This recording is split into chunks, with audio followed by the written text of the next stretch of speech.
Hey, good morning. Let's look into variance analysis. What's the meaning of variance analysis? And variance is actually known as the difference between the actual cost and standard cost of each and every element of material, or each and every element of labor, or each and every element of other costs that incurred in the organization. That's known as variance analysis. So there are two steps in variance analysis. Step number one is known as calculating the individual variance. Calculating the variance of each and every element of cost, which is known as material cost, labor cost, and overhead cost. You're identifying the difference between actual cost and standard cost of material, actual cost and standard cost of labor, actual cost and standard cost of overheads, which is the first step in variance analysis. And what's the second step in variance analysis? Identify the reasons for the variance. There may be several reasons behind the difference between each and every element of cost related to actuals and standards. Identify the reasons for that. That's the second step in variance analysis. So basically there are two steps in variance analysis. First one is calculating the variances of each and every element of cost. Material, labor, and overhead, the variances you want to identify separately.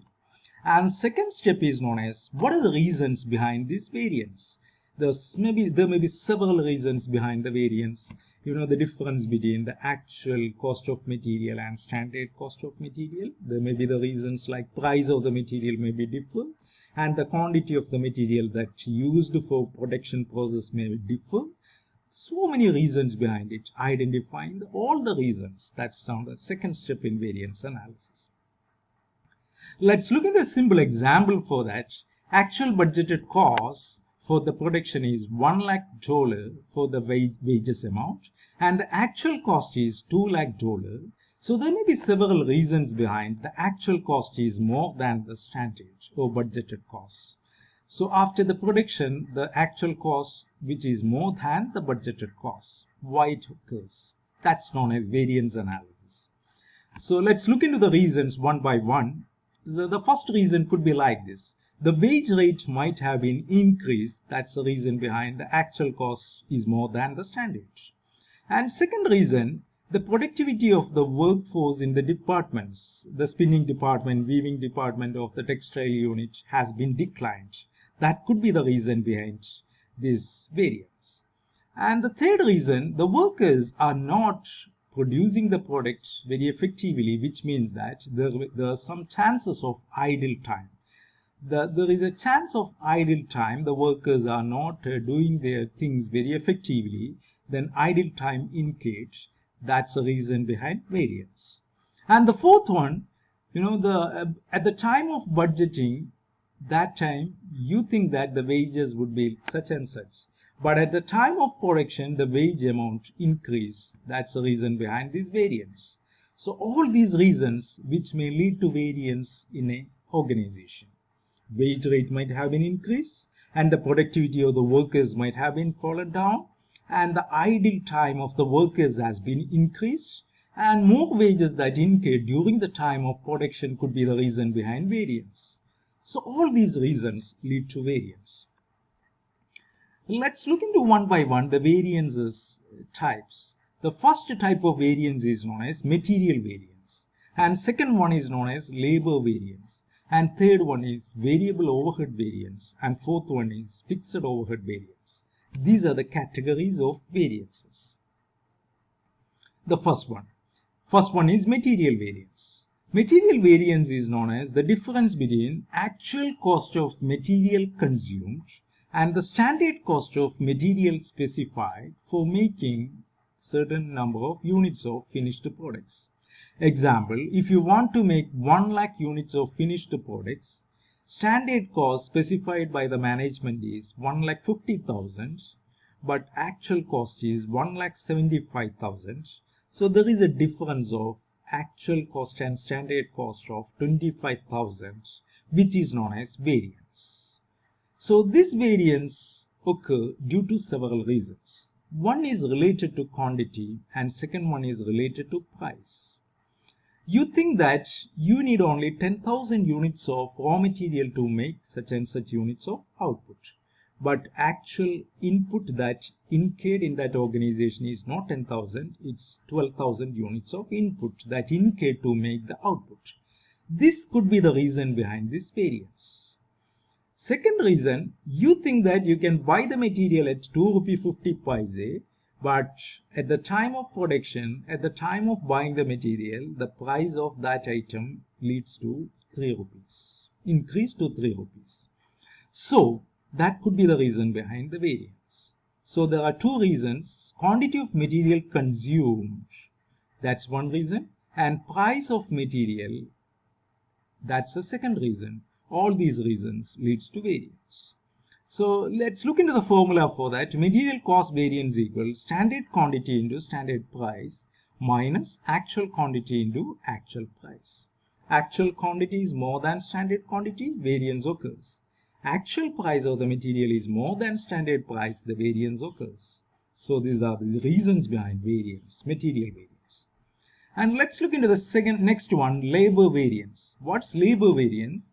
You think that a certain gang of labor which can make certain units of finished products, but the composition of standard gang and the composition of actual gang of labor will differ due to certain shortage of a particular section of workers in an organization. Example, spinning department, weaving department, packing department. There are not so many efficient workers in the weaving department, so that gang is not doing the work properly, and limited resources are available in that particular company. Due to these reasons, the variance may occur. That variance is known as labor variance.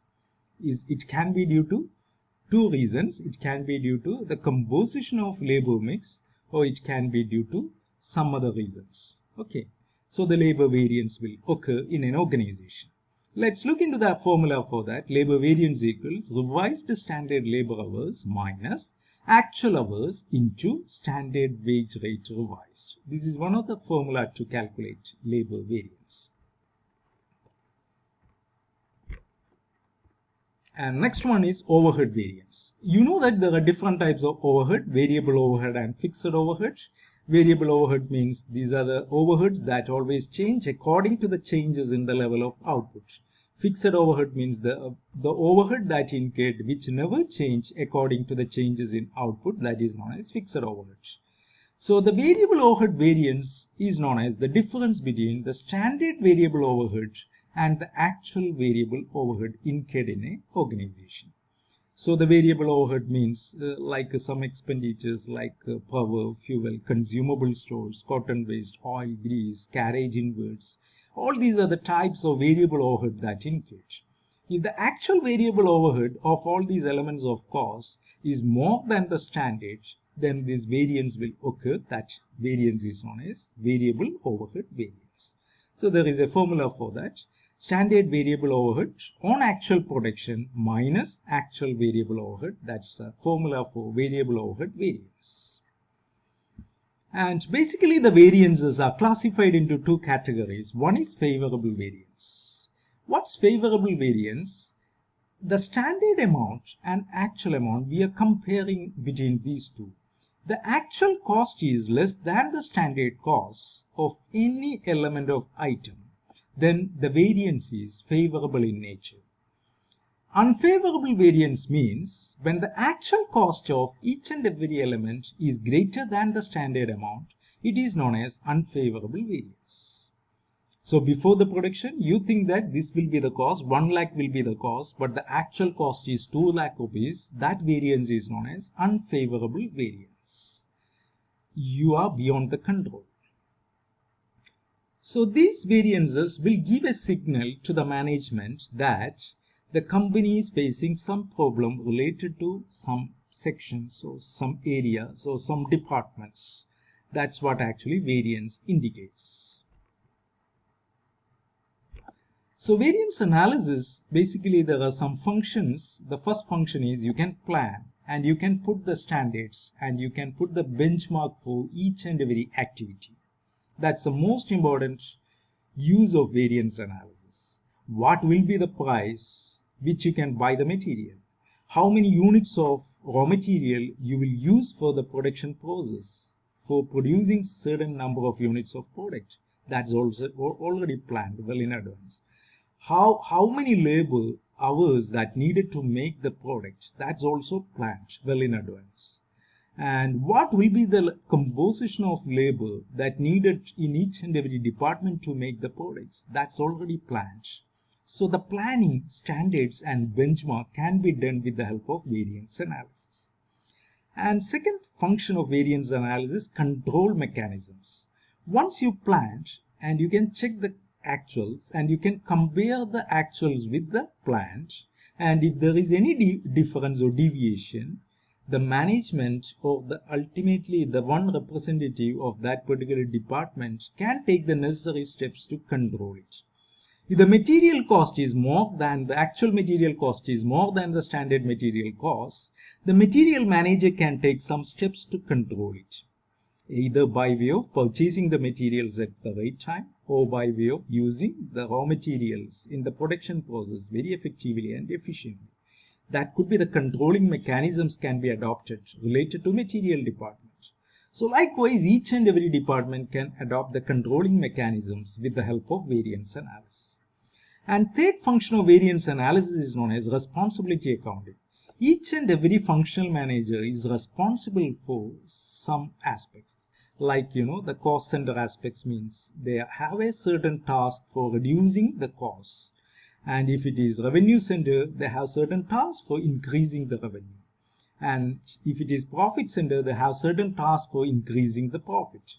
So in this case, the material cost variance will help the material manager to reduce the material cost by way of taking some appropriate actions.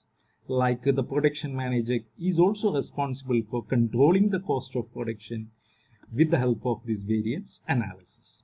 So all the responsibility can be finalized and fixed, and controlling can be done, planning the things and benchmark can be finalized with the help of variance analysis. That's all about variance analysis. Thank you.